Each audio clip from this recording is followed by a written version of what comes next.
Bonne année, mon jeune frère Valsero. J'ai suivi ta sortie tout à l'heure. Je ris pourquoi? Parce que tu es un petit rigolo. Tu es un petit rigolo.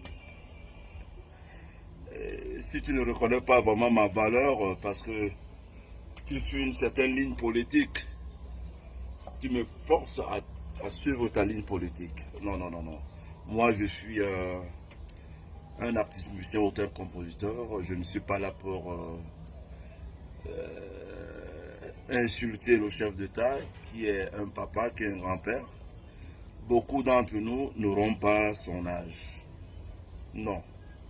En plus, c'est un intellectuel. Et beaucoup d'entre nous ne seront pas chefs d'État ni ministres. J'ai tout simplement demandé mes droits d'auteur. Et je pense que si tu es vraiment honnête, quand moi j'ai eu le premier succès en 1995, tu étais encore dans les banques. Je pense que tu ne savais même pas laver ton caleçon. Donc alors, il faut que tu la fermes, mon petit. Je ne vais pas suivre ta ligne politique. Je suis un monsieur, hein. Nous sommes tous en France. C'est qu'on ne te dit pas, je suis marié, j'ai des enfants. Je suis un monsieur posé et je ne suis pas un lécheur de marmite. Et toi, tu ne me connais pas. Alors, il faut que tu te calmes, mon petit. J'ai tout simplement demandé mes droits d'auteur sans aller au-delà. Alors, je ne t'empêche pas d'être contre le pouvoir. Non, là, ce n'est pas là mon problème. Donc, fais attention quand tu parles de la musique. D'ailleurs, tu n'es pas chanteur. Tu parles seulement. Tu ne connais pas, tu ne peux pas déchiffrer les partitions. Donc, il n'y a même pas match, mon petit. Alors, essaie de te calmer. Et je vais continuer à te dire, bonne année, mon jeune frère. Continue dans ta ligne que tu... Non, ne me mets pas là. Je reste la méga star Malon Mangok Sike. Mon petit, calme-toi. Bonjour les enfants, c'est papa. Mon mur est un asile psychiatrique à ciel ouvert et ma salle d'attente est toujours bondée, les enfants. Bienvenue à la clinique. Ah, ça c'est un peu quand un grand frère cherche le manque de respect, non? Oui. Ça c'est les choses qu'on dirait souvent au quartier, que qu'est-ce que le grand frère ici a à chercher même le manque de respect comme ça, là. C'est-à-dire qu'il cherche quelqu'un qui va lui manquer le respect, tu vois. Mais comme je dis toujours, quand vous entrez ici à la clinique, c'est pas vous mon sujet. C'est pas vous mon sujet. Vous êtes des cobayes de quelque chose. Non, mon frère, moi, je ne suis pas en train de dire que tu n'es pas un grand musicien, Belkatobi. Et je ne suis pas en train de dire que tu n'es pas un grand chanteur. Ayembok,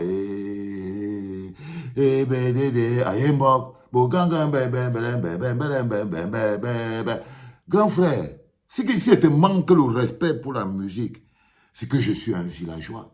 C'est que je suis un homme malhonnête. Si je te manque de respect sur ta capacité à chanter, ma grosse douleur, c'est qu'avec le talent que tu as là, avec tout ce que tu as donné là en matière de musique, tu devrais vivre mieux que ça. Ton pays devait avoir une salle de concert. Pour ce que tu donnes, pour ce que tu représentes, ça devait avoir des conservatoires. Pour que ce que tu as, ta pérennité, tu puisses donner à d'autres jeunes. C'est ça mon problème. Ce n'est pas une histoire de que tu ne sais pas chanter. Non, tu sais trop chanter. Mais il faut que ça te soit bénéfique et que ce soit bénéfique au pays. Est-ce que tu comprends un peu la nuance? Tu as dit que je ne te force pas à suivre ma ligne politique. Les salles de spectacle, une société de droits d'auteur qui marche, un statut pour tous les artistes. Est-ce que c'est une histoire de suivre ma ligne politique? Je te parle du bonheur collectif.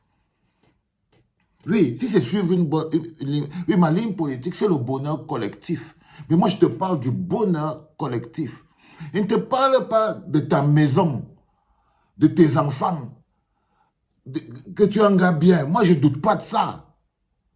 Moi, je ne doute pas de ça, frérot. Tu vois, je ne te parle pas de ta personne, l'être humain que tu es.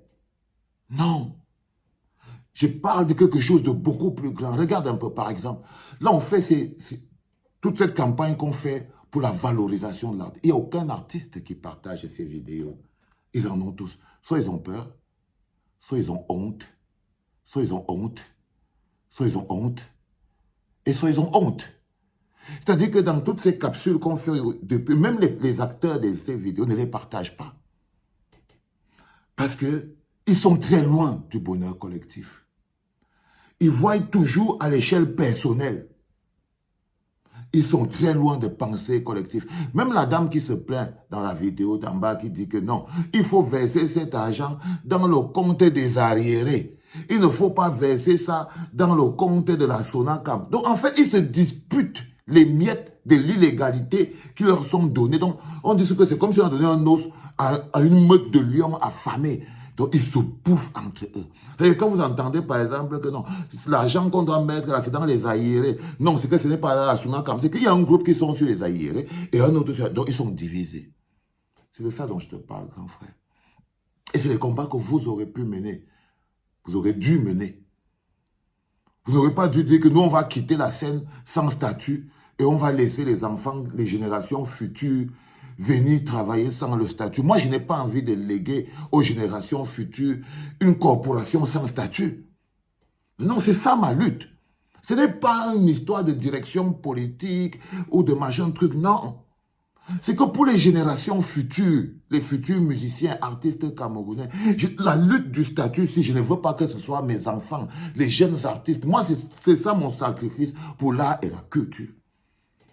Je ne veux pas que les générations futures aient un problème, viennent encore mener la lutte du statut. Je veux qu'ils entrent ils entrent dans ce métier, l'esprit en paix, dans un statut légal. Ça là, ça va développer toute leur carrière. Ça va sécuriser leur carrière. Ça va protéger leur carrière. Et que je ne te parle, et je parle d'engagement politique et de citoyenneté, Belkatobi. C'est encore des notions, je sais, qui sont un peu compliquées à comprendre facilement. Encore là, il ne s'agit toujours pas de ta personne. Il ne s'agit toujours pas de ta personne. Il s'agit d'engagement. Le rapport qui existe entre la pratique de l'art et la culture dans un pays qui est un état de droit. C'est-à-dire que vous ne pouvez pas mener un métier dans un contexte non encadré, non légalisé, non homologué, dans un état de droit. Vous devez vous battre pour rentrer dans le droit de l'État, pour pouvoir bénéficier de la sécurité de l'état de droit. Pour que l'état de droit puisse s'appliquer dans le cadre de votre activité. Ainsi, vous serez protégé par le droit et par l'État. C'est ça le débat, frère. Ce n'est pas tes histoires que tu es en train de venir vouloir m'embrouiller avec ça, là. Ce n'est pas de ça qu'il s'agit. Ce n'est pas de ça qu'il s'agit. Les artistes musiciens du Cameroun, c'est des millions. Le combat que nous menons ici, qui est le combat du statut. Si on voit seulement dans les commentaires, il n'y a aucun artiste qui vient là. Il n'y a aucun. Non. Il n'y en a aucun. Beaucoup, c'est parce qu'ils ne veulent pas dire, ouais, le père, s'il avait raison. Moi, je n'ai pas envie d'avoir raison. Dans la souffrance? Non. Mais le seul problème, c'est ça. Parce que ce qu'ils ont combattu pendant très longtemps, le temps étant le maître de toutes les histoires, finit par rattraper tout le monde. Et le plus dur pour eux, c'est de se rendre compte à quel point ils se sont plantés. Comment ils ont été petits. Donc ils essayent à chaque fois de nous créer l'histoire dans l'affaire. Moi je leur parle du statut, je leur parle d'engagement, je leur parle maintenant des conséquences. Parce que quand je leur disais qu'il faut s'engager politiquement pour pouvoir avoir... Ils ont refusé. On n'est plus au niveau où on vous demande... Maintenant, ils sont en train de payer le prix du non-engagement. Mais à l'échelle collective, même les petits gogols qui chantent en ce moment et qui ont la chance d'être invités dans les bureaux, à aller à saluer les gens, à aller dans les... Comme ils sont encore là, et que c'est eux les nouveaux chouchous, ils n'ont pas l'impression que ça les concerne. C'est comme ça que ça fonctionne. Et quand ils vont perdre tout le pouvoir... Ils vont perdre toute la tension. Parce qu'il y a une époque, les Belka Tobi, les Toto Guillaume, les petits pays, quand c'était encore les grandes stars, s'ils avaient mené un combat à cette époque-là, ils auraient eu le statut. Mais c'est quand ils ne peuvent même plus, ils n'ont plus l'attention de personne, qu'ils sont dépassés. Il y a d'autres générations qui sont là. Parce que le monde avance toujours. C'est là où ils viennent mener le combat de la survie. Les autres qui sont là en ce moment pensent qu'ils sont éternels. Il y en a là qui ne savent pas qu'ils vont marcher un jour à Yaoundé. Personne ne va les saluer. Ils ne savent pas qu'ils vont devenir... là où ils entraient, ils partaient, cognaient la porte, on les laissait entrer parce qu'ils donnaient son nom. Ça va être le passé. Ils sont tous là en train de devenir gros, non? Regardez tous les jeunes artistes là au Cameroun. Dès que quelqu'un a un peu le succès, il devient gros. Ils sont tous là en train de devenir gros, là, avec les joues et tout, avec leurs habits à 2 balles, à faire les malins.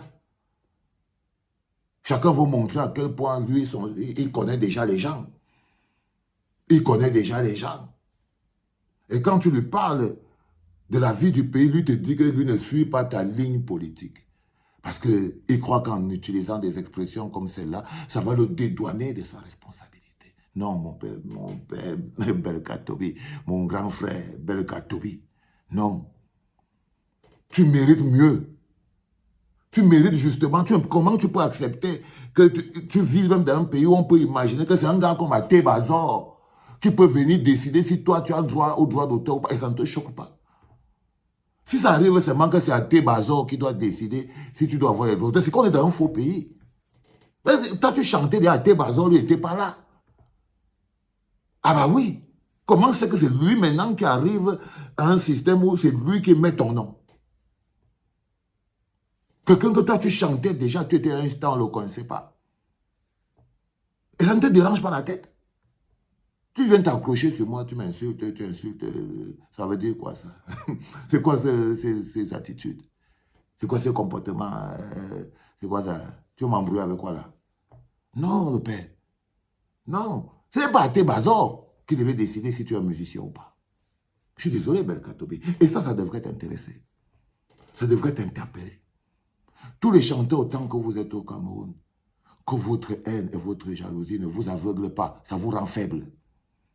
Ça vous rend faible, pénible. Parce que ce discours que je tiens, vous ne pouvez pas le tenir. Mais vous avez au moins la possibilité de le partager. Parce qu'il s'agit de nos vies ensemble. Mais vous êtes focalisé sur ma personne. Vous êtes focalisé sur ce que ce n'est pas de ma faute si je suis comme ça. Ok?